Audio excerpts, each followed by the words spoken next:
Hey you guys, so I have a little bit more to update you on. They took the unattached me from my IV for a little bit so I can walk without having to take it around because it's annoying. But I just got news that my levels did drop to 680, but they don't feel comfortable enough like with that number, so now they're going to have to be giving me the chemotherapy drug.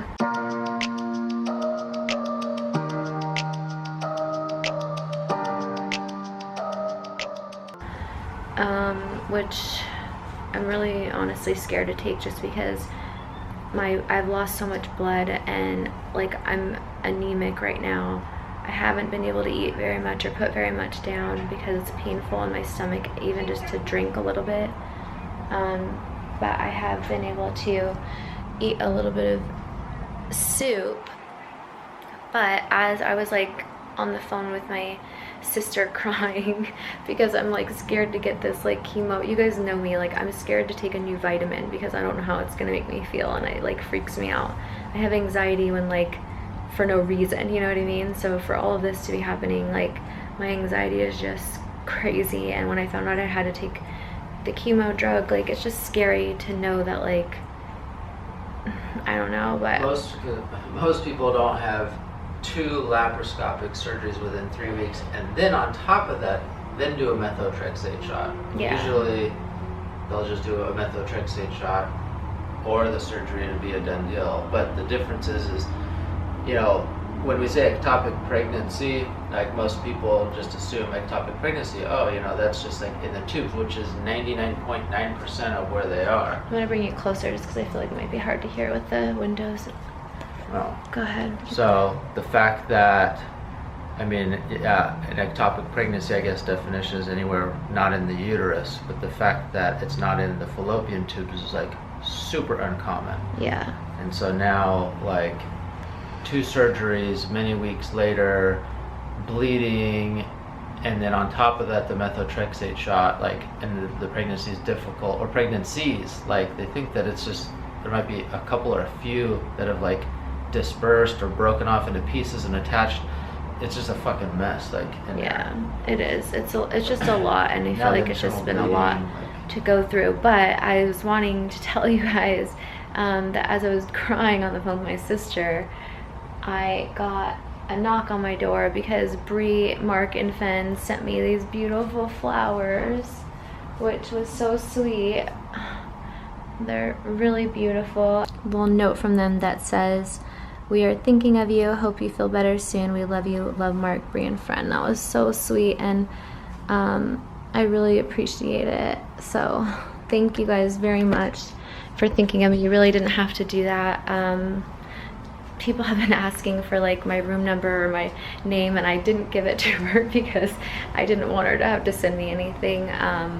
Just you guys' friendship and love is all that matters to me, and I don't want you guys to have to spend like your money and stuff on stuff like that. But it was really sweet, and she was sneaky, and she knows I didn't text her back my last name because I didn't want her to send me anything, but she found it out anyways, and sent it. So but anyway, that was really nice, so thank you guys very much. And I'm actually on the chemo floor, but they did say that as soon as they get my pathology reports back, that they are thinking after they give me my chemo treatment that they're going to be able to release me from the hospital so I can get some rest in the hotel, because as you guys know, it's really hard to sleep and get rest here. And so the window's like broken and it's like very loud. Yeah, the window's broken, like it's loud. But I was thinking, and I hope Bree doesn't mind, that I might give the balloons to some of the, we'll keep the flowers because I think we can carry those back to our room, our hotel room, but the balloons I think I might give to like some patients in here to cheer them up, because obviously I can't take all that stuff like on the plane ride back, even though I'm probably going to be here for another week, which is crazy because we're staying in kind of a nicer hotel. We weren't planning on staying that long in that hotel, so that's gonna be expensive. I don't know. We might end up changing hotels. Who knows what's going on right now? I don't. Yeah, we have no idea. It's like all up in the air right now. But what I do need to do, because I took these little compression stocking things off. They're supposed to be on your legs when you're laying down so you don't get blood clots. They told me I need to walk around, and so my pain medicine is like at the point right now, and my Xanax medicine is working, so I want to try to go walk up and down the halls because that's what they told me to do to prevent blood clots. So I'm going to do that now, and I still have all these freaking things all over me, and I need to take them off. I asked the doctor if I could take them off, and they said I needed to wait and ask the nurse. So hopefully I can get that off. Hopefully I'll get discharged. Hopefully I'll be able to edit some of these videos, or Travel will be able to help me edit some of them if I'm not feeling up to it, and we can get some of these up for you, because we need to work to pay all these hospital bills, and it's just crazy. And as you guys know, this is our full-time job, so I'm just gonna say it again, we will never do a GoFundMe. Like, well, never say never, but like as of right now, we don't want to do the GoFundMe. Damn, these things are freaking everywhere. And so if you do want to support us, feel free to buy my book, buy my subscription box. Oh, by the way, I'm going to be signing my books, and they're sending the subscription box out. So we've did all that, and they were able to like get a little bit of video footage and pictures for me to be able to put in. So I'll do a whole separate vlog for that, because my team here has been so cool. And yeah, keep you guys just posted basically. So I'm gonna try to get my husband up. He's so tired. I've literally woken him up. Those things that they hook you up to, those like saline IV things, they have to keep me like hydrated, because I'm not able to eat or drink very much right now. Literally make you pee every 15 to 30 minutes, and I can't get up on my own. So my amazing loving husband, bless his soul, has had to get up in the middle of the night with me over and over and over again to help me pee. And I felt so bad that like I tried to do it myself, like get up myself last night, which is a really bad idea. But yeah, so anyway, all right, let's go. At least they gave me a bed. Yeah, can you believe they let him sleep on another so nice. On a hospital They bed? gave us our own room because they said I was special. We're on the chemo floor because there was no other beds left. This hospital is really busy, I guess, but we got really lucky to have our own room, because when we first came in, they put me in a room with another person, and their whole family was in there, and I'd just gotten out of surgery, and all I wanted to do was rest. And so I was really happy when they put me in this room. Even though the window's broken, I don't even care. Yeah. It's nice to have your own room when you're not feeling good in a hospital. But I can feel my pain meds starting to wear off, so we should probably get going on the walk we're gonna do. So we'll catch you guys up in a little bit. Oh, let me give you a little not hotel, well, it's been my hotel. But yeah, I'll turn the lights on. I'll show you guys what my room looks like. So it's actually really big. This is like a little sink area. This is where I look like a hot mess. Hey girl, in my gown. This is the bathroom. It even has its own little shower in here. And then it's a little blurry. Hold on. It's probably blurry like my vision right now.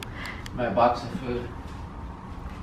Why is this, hold on, this is blurry. I'm gonna okay, you guys, so obviously I didn't film it because I was crying like a little baby the whole time, but the doctors just came up and administered the chemotherapy treatment to me, and I was so scared, just because you guys know like how I am with taking new things, and it was just something that was really scary, but I did it. It's over with. They gave it to me as an injection. This is like really starting to hurt, by the way. As an injection in my butt. I'm having anxiety still a little bit, but they made me lay on my side for like 20 minutes, and then they needed to monitor me for a little bit, and I'm just trying to distract myself. I'm having just a little bit of shortness of breath, but I think that that's normal. And yeah, I can't really concentrate right now, but I wanted to just update you guys, let you know what's going on, and when I'm feeling a little bit better, I'll probably talk to you guys some more. Okay, so I had a little rest after the chemo treatment. I think that it made me pretty tired, so I kind of fell asleep. The only thing is that this room, the window's broken, and it's really hard to sleep, and it's very cold in here.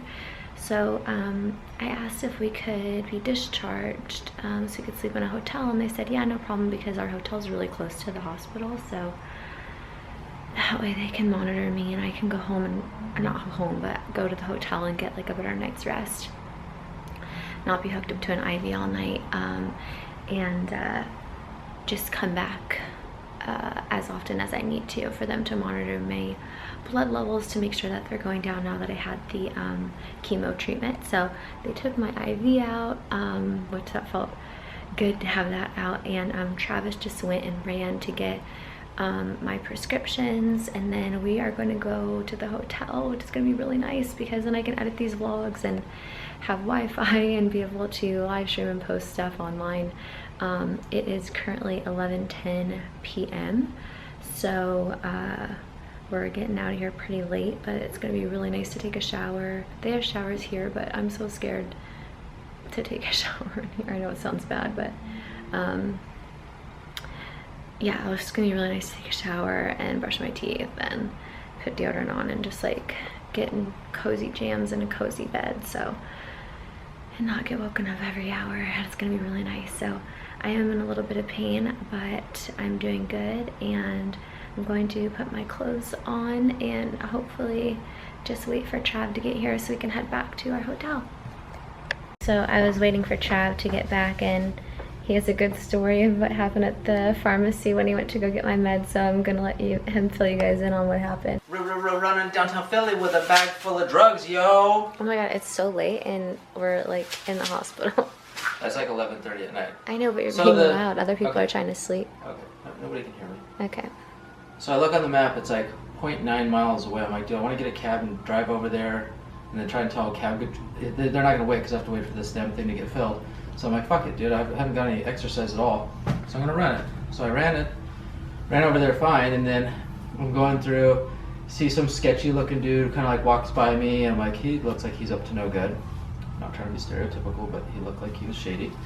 And then a few minutes later, I take my ticket up to the front, they're filling it, I'm sitting down in like this waiting area, see this dude kind of come by all like this, same guy, goes busting through a door, and I'm like, he's probably going in there to like go do drugs. Once again, yes, I am judging, because it looked like he was probably going to do drugs. He looked sketchy.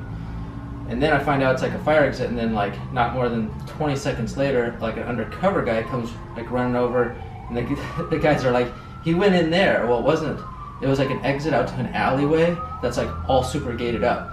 So I hear the security guy go out there, and then I hear a bunch of like rumbling and shit, like out there, like trash cans being dumped over and like stuff being moved around.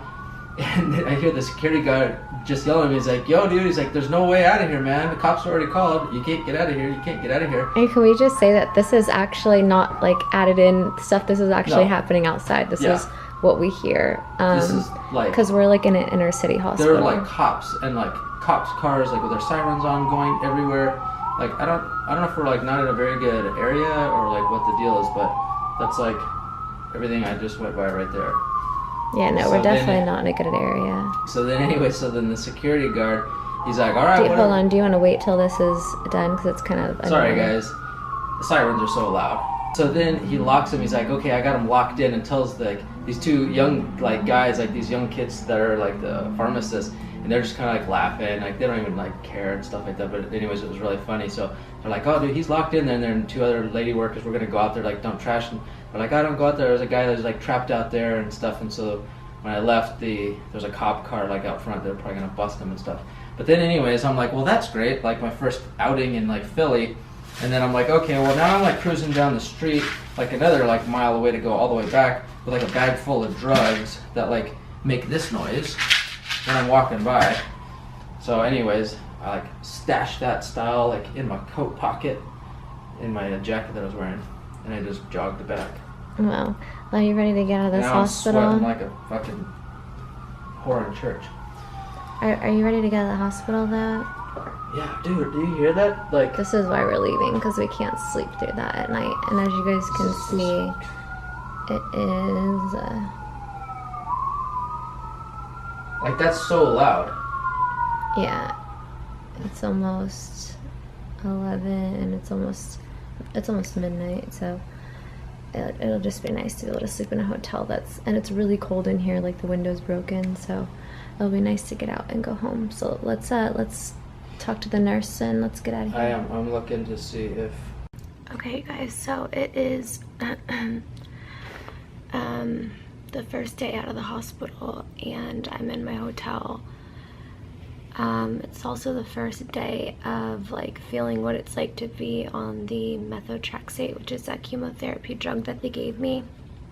I really wish that I didn't have a whole surgery and lose a lot of blood and, you know, be in pain from that, so I can really tell you, like, if for anybody that would have to take the methotrexate drug, what it's like, because I think obviously it's going to be very different for me, because when I got it, I was already very weak. I haven't eaten very much, like I've eaten crackers for like the past 4 days, and just been on fluids, so I'm really weak and I've lost a lot of blood, so I'm just really like lethargic and tired from that. But I think the drug made me also very tired, and I also had this weird thing, like accelerated something. Travis will remember what it's called, but like when they put you to sleep under anesthesia, it's like some special kind, because I had been vomiting, and so they do it for like emergency surgeries,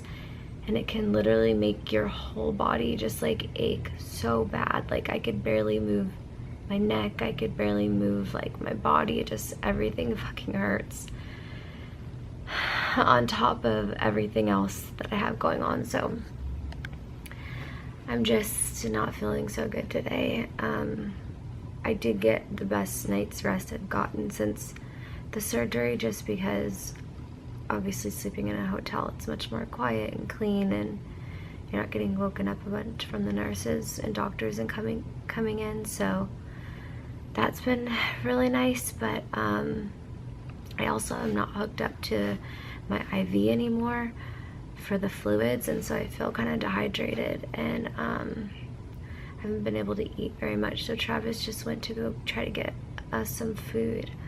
But yeah, so far I'm not feeling so hot today, and I wish I could pinpoint what it was, but I really don't know. It's probably just a combination of the chemo, the surgery, you know, not my blood levels and iron being really low, just like everything, like all the medicines I'm having to take. So still hurts to breathe, still hard to get up. My incision is killing me. I know I'm just like complaining a bunch, but hopefully I'll feel better in a little bit. But that's just kind of an update right now of how I'm feeling, the honest truth. I know it's like sounds very complainy, but I really want to be like honest about how I'm feeling. So that's how I'm feeling right now. Hopefully I feel a little bit better later. I'll check in with you guys then.